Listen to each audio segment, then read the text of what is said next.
Lesson plan जे बारे में confuse आहियो या तमामु घणो पढ़ायो था पर शागिर्द रिज़ल्ट कोन था ॾियनि, या लेसन प्लान ठाहिणु चाहियो था पर पैटर्न जी ख़बर कोन्हे, या जूनियर साइंस टीचर जी या कंहिं ॿिए टीचर्स जी टेस्ट जी तयारी करे रहिया आहियो। घबरायो न, बसि कुझु ई मिंटनि जी वीडियो में मुकमल लेसन प्लान जी रहनुमाई ऐं उन जे ठाहिण जो तरीक़ो ॿुधायो वञे थो।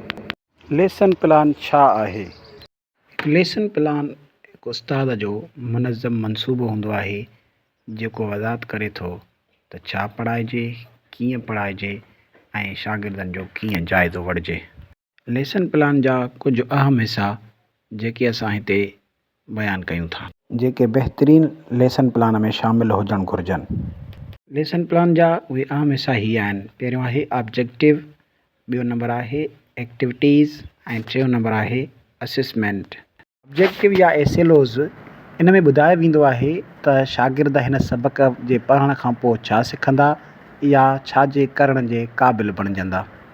जेकॾहिं एसेलो बाबति वधीक डिटेल पढ़णु चाहियो था त उन जे बारे में हिकु वीडियो अॻ में अपलोड करे चुको आहियां, उहो ज़रूरु ॾिसंदा। ॿियो नंबर आहे टीचिंग एक्टिविटीज़ या टीचिंग मेथड्स।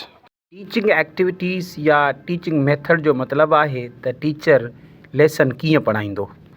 मिसाल लेक्चर मेथड, जीअं कुझु उस्ताद लेक्चर जे ज़रिए सिख्या ॾींदा आहिनि, या डिस्कशन मेथड, इन में उस्ताद शागिर्दनि सां डिस्कशन या बहस मुबाहिसो करे सिख्या ॾींदो आहे। टीचिंग एक्टिविटीज़ या मेथड्स ते हिकु मुकमल वीडियो अपलोड कयो वेंदो। उन लाइ चैनल सब्सक्राइब कंदा त जीअं वधीक वीडियोज़ ॾिसी सघो। टियों नंबर आहे टीचिंग एड्स या रिसोर्सिस, यानी सिख्या जा उहे ज़रिया जेके सिख्या में मददगार थियनि था, जीअं किताब या मल्टीमीडिया या मॉडल्स ऐं प्रोजेक्ट्स ऐं चार्ट। टीचिंग एड्स या रिसोर्सिस जेके हूंदा आहिनि शागिर्दनि खे सम्झण में आसानी पैदा कंदा आहिनि। टियों नंबर लेसन प्लान जो इम्पॉर्टेंट हिसो आहे असेसमेंट। असेसमेंट में चेक कयो वेंदो आहे त शागिर्दनि मक़सदु हासिलु कयो या न।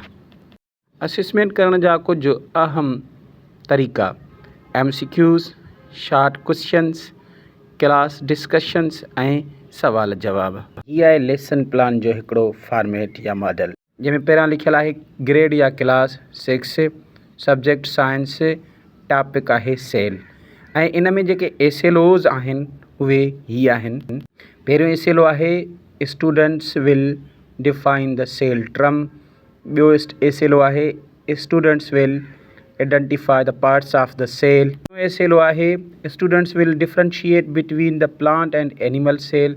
चौथों एसेलो आहे explain, students will explain the cell as a basic unit of life. इन में टीचिंग एक्टिविटीज़ या teaching methods, discussion method apply कयो वेंदो, डेमोन्स्ट्रेशन मेथड अप्लाई कयो वेंदो ऐं मल्टीमीडिया एक्सप्लेनेशन मेथड अप्लाई कयो वेंदो। Resources book, cell model, slides, video ऐं वाइट बोर्ड, मार्कर वग़ैरह। ही टोटल पीरियड्स 7 हूंदा। ही पहिरें पीरियड लाइ आहे। चैनल सब्सक्राइब कंदा त अव्हांजी वॾी महिरबानी थींदी।